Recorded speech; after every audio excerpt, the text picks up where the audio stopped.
to this series, The Food Addiction Frontlines, where we uncover the expertise and services available for overcoming food addiction. I'm Dr. Vera Tarman, an addictions physician specializing in sugar and ultra-processed food addiction, here to introduce you to the professionals making a difference in this field. In each 15-minute episode, we'll meet leading experts. They'll share their journey, their training, their unique services that they provide for all who struggle with food addiction. So let us help you find the treatment that is best for you. Today, we speak with Nancy Kaley. Welcome, Nancy. Good morning. Thank you. Let's get started. What inspired you to specialize in food addiction treatment? My earliest memories personally of food are by my love of and craving for sugar and ultra-processed carbs.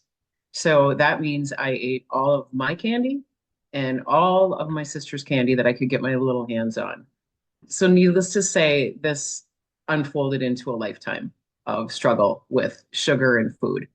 I wasn't a chubby, overweight child. About 15, I started drinking. 6 years of intense drinking and drug use led me to recovery from alcoholism at age 21. 36 years later, alcohol and drugs have never called to me again. My sugar addiction raged to the forefront for the next 25 years. In 2014, I found COR Retreat. At that time, I weighed over 250 pounds. I think that would have just kept going up. I had lost control. I could not stop on my own. I was truly addicted with all the symptoms of addiction to sugar, ultra-processed food, carbohydrates. I found COR Retreat and just celebrated my 10-year anniversary of abstinence and recovery, which is unbelievable to me. Still, at times, I can't believe after 47 years of living in relationship with food the way I had. About 6 years ago, there was an opportunity to step in as director and facilitator. I met for coffee with Bert Nordstrand, our very benevolent founder of COR Retreat. And you're a program director, facilitator, looking forward to packing my bag again next month in December and going to COR Retreat and settling in with a new group to help. COR. What does COR stand for? And tell us a little bit about COR Retreat. COR stands for heart or soul in Latin.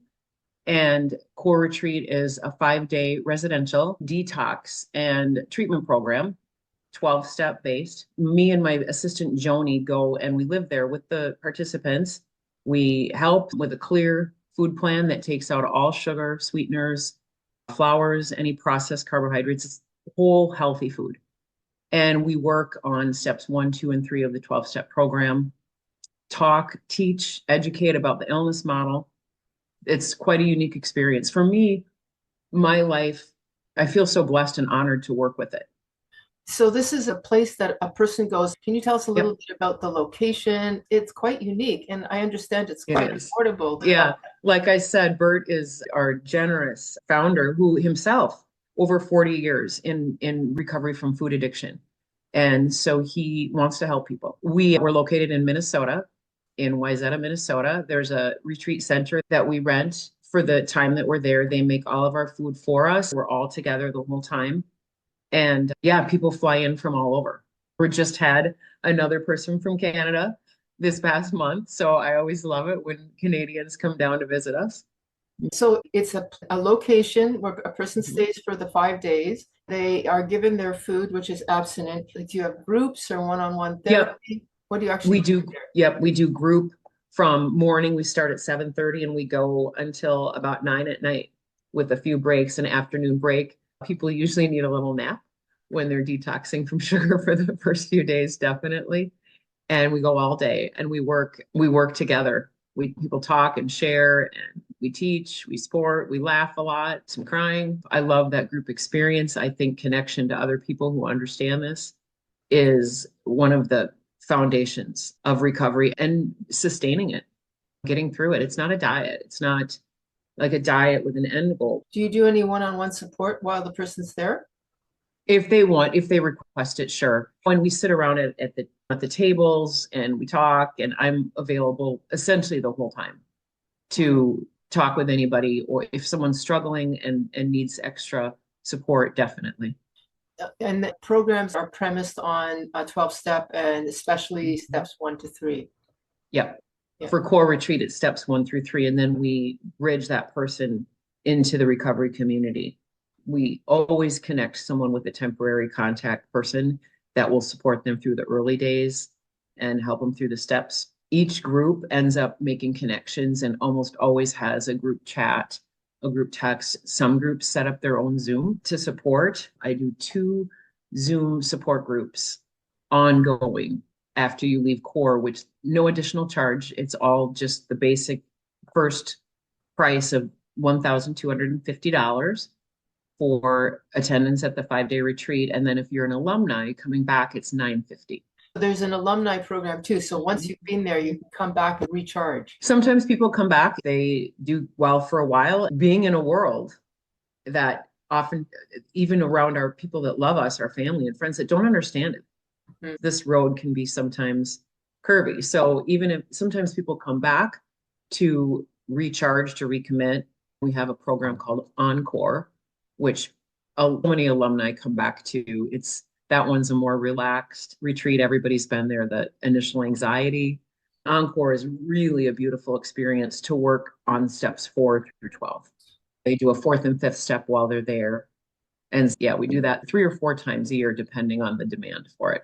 And that's a separate thing from the Yep. 5-day. Yeah. Okay. And then same setup, but just a different program while you're there.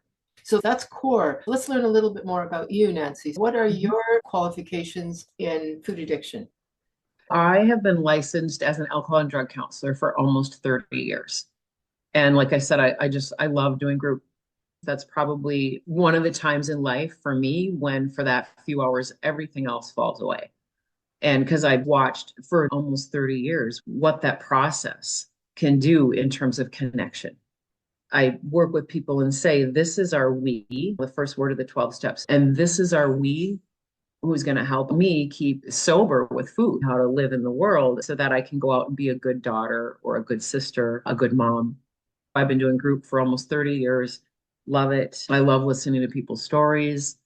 I like to keep up on the work you're doing and the work the professionals around you are doing to continue to bring this to the forefront of people's understanding that this is really an addiction, that it's a real thing. Do you do any one-on-one yourself? If somebody at COR says, oh, I need some one-on-one, can they contact you? Joni and myself, my assistant, we're available always to people that have attended the retreat.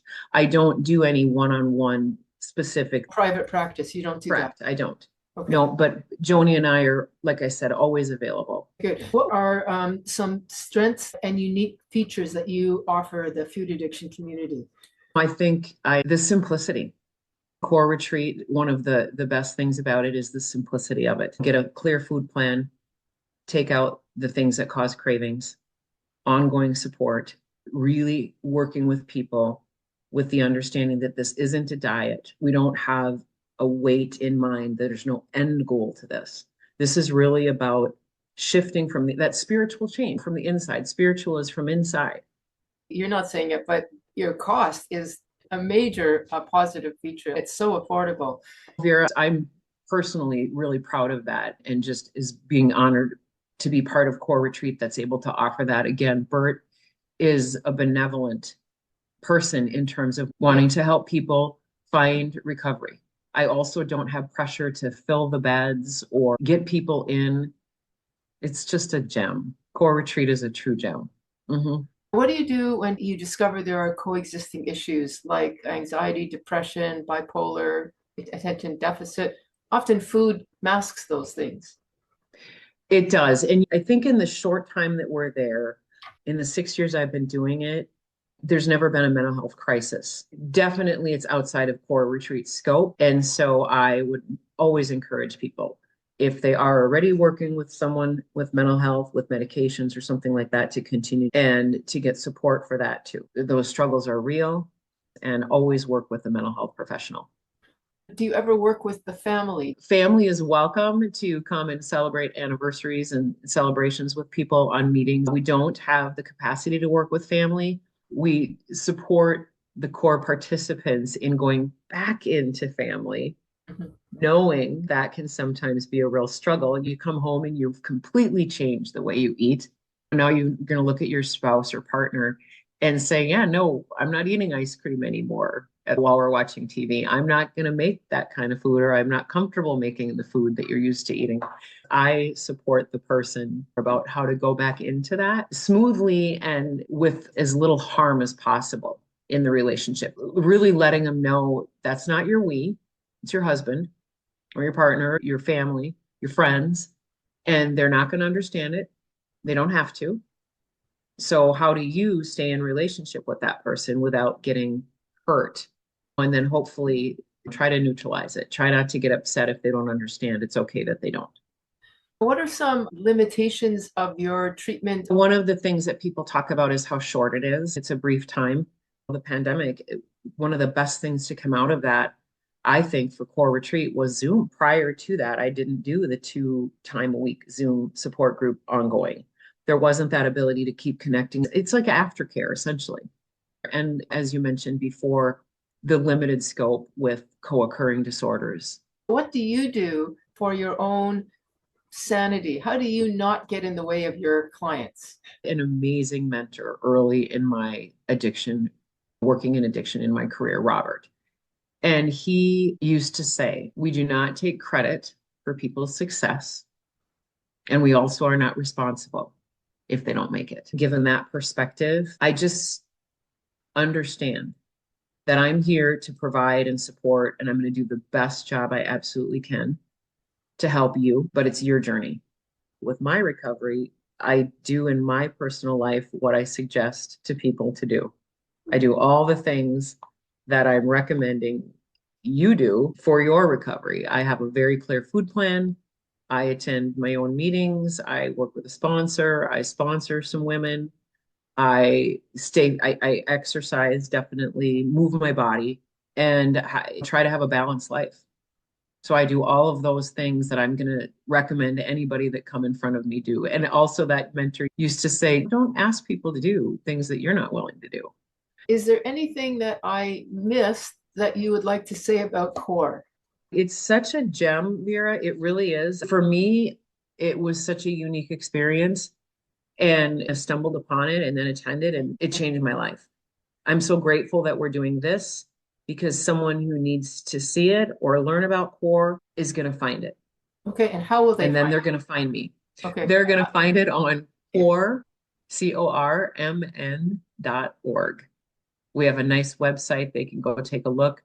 Maybe they're going to hear about it from someone who's come. That's one of the coolest things that happens. CORMN.org is our website. And if you go on there, we've got stories on there of people who have been through and just information about what we do. Great. So give me some last words for the listener, some message of hope. There is hope, right, Vera, that every person that comes in front of me at CORE does not believe they can do it. They've flown from across the country, spent the money. There they are in front of me, and they don't believe they can do it. Pretty challenging starting point. I understand, because I sat there and I did not think I was going to be able to do this. I had brought myself, I'm like, what did I get myself into? What am I doing here?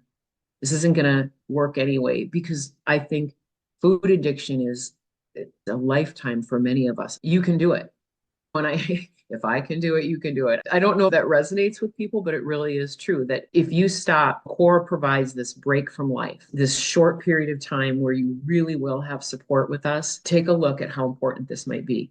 Probably anyone that ends up at CORE Retreat, obsession about food, weight, I'm going to eat it, I shouldn't eat it, I want to eat it, I got to stop eating, something's wrong with me, has been part of their daily dialogue. Food addiction is serious. It's life-threatening. It's debilitating. It's lonely. It's isolating. And coming to CORE Retreat can be just the beginning of putting you with others who understand and who can help you with what next step to take, one day at a time. Thank you so much, Nancy, for spending this time talking about your program. Thank you for having me. Mm-hmm. Sugar is the enemy, corrupting the minds of the teens, expelling you not to foresee. Your body's your temple, your mind is your key to a life tapped into happiness. Have it, don't dream it. If only you could see it.